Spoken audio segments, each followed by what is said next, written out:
So before we get into Bryan Danielson, by the way, and what happened at AEW All Out, there was one other WWE topic I wanted to hit. We have a new longest reigning Intercontinental Champion, as Gunther has shattered the Honky Tonk Man's record for the longest reign in WWE history for the Intercontinental title. Passed that on Wednesday. So Gunther has finally erased the Honky Tonk Man from the record books. And if you didn't know that much about the Honky Tonk Man, that is actually Jerry Lawler's cousin who came into WWE. And it's a very interesting story.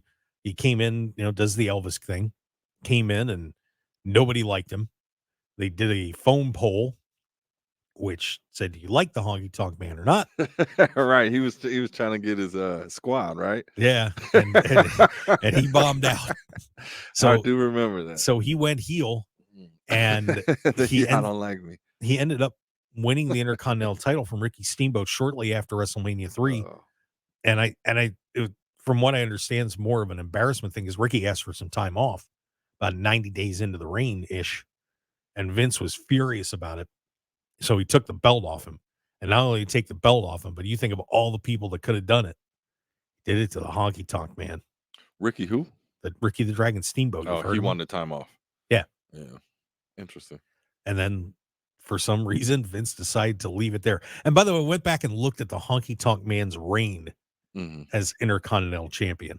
How was it? Yeah.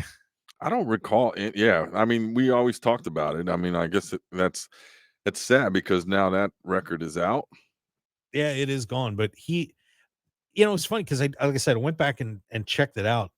A lot of bums that he beat, but then he did have a lot of bums. Well, he did. A lot of tomato cans. Did he have any? He didn't have any big feuds to have it that long. Yeah. What was his biggest? Randy Savage. Okay. Did they have a? They had a feud. Brutus Beefcake, and some other matches mixed in here and there. But really, he wrestled George the Animal Steel and the Junkyard Dog, Ricky Steamboat, Hillbilly Jim, Outback Jack. There's Jose Luis Rivera. Always like to see that name. I had the Brutus Beefcake feud, and then of course it led into him wrestling the Ultimate Warrior a bunch of times, and then the squash for the title. Remember Ken Patera?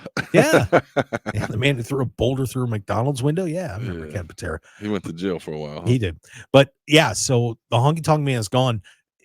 So now let me ask you this, David. Now he had a great match with Chad Gable, and apparently got standing O's in the back after that was over. Is it time to take the belt off of him? Do we keep Gunther still running as the Intercontinental Champion, or do we move on and maybe program him for the world title? Oh, yeah. I don't know if he's at that level yet. I mean, you would think, right? I mean, that used to be the transition title to the heavyweight. Yeah, I don't know. I think they did what they were supposed to do with it, and that's beat the Honky Tonk's record. Like, it seemed like a very weird person to have that long of a record stand for that long. Yeah, and especially when you think of all the guys that were wrestling back in that time, that he was the Intercontinental Champion for over a year. Oh, yeah. That just blows me out of the water. I still do not, but I guess people hated him, and that's your job. Yeah. So I think Gable, I think he's gonna get that belt. That would be fun. He stepped up. I don't know what because they were just doing their thing. I hated the whole Otis and what's up with Otis?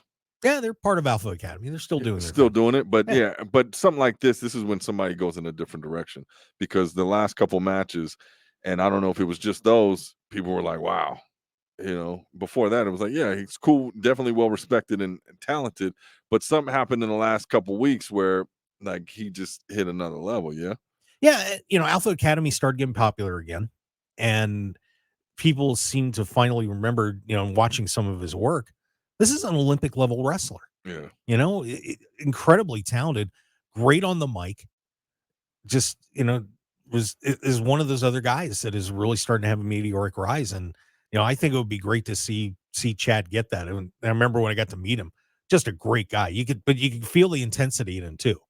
I could tell he was a an amateur top wrestler. Because Mhm. you could, when those guys are talking and you start talking about their competitiveness and everything else, there's just a gleam in their eye. And I'm excited for Chad. I have a feeling that he may be the one to end this, but we'll find out. I think he kind of wrote his ticket with that match. So who else? I don't know. Well, my other suggestion was Jey Uso. Oh There's yeah. a thought. Yeah, I don't know. It's just that whole what does the belt mean anymore? Well, like I said, Gunther's really done a great job with it. So we'll find out, my What friend. was his greatest feud?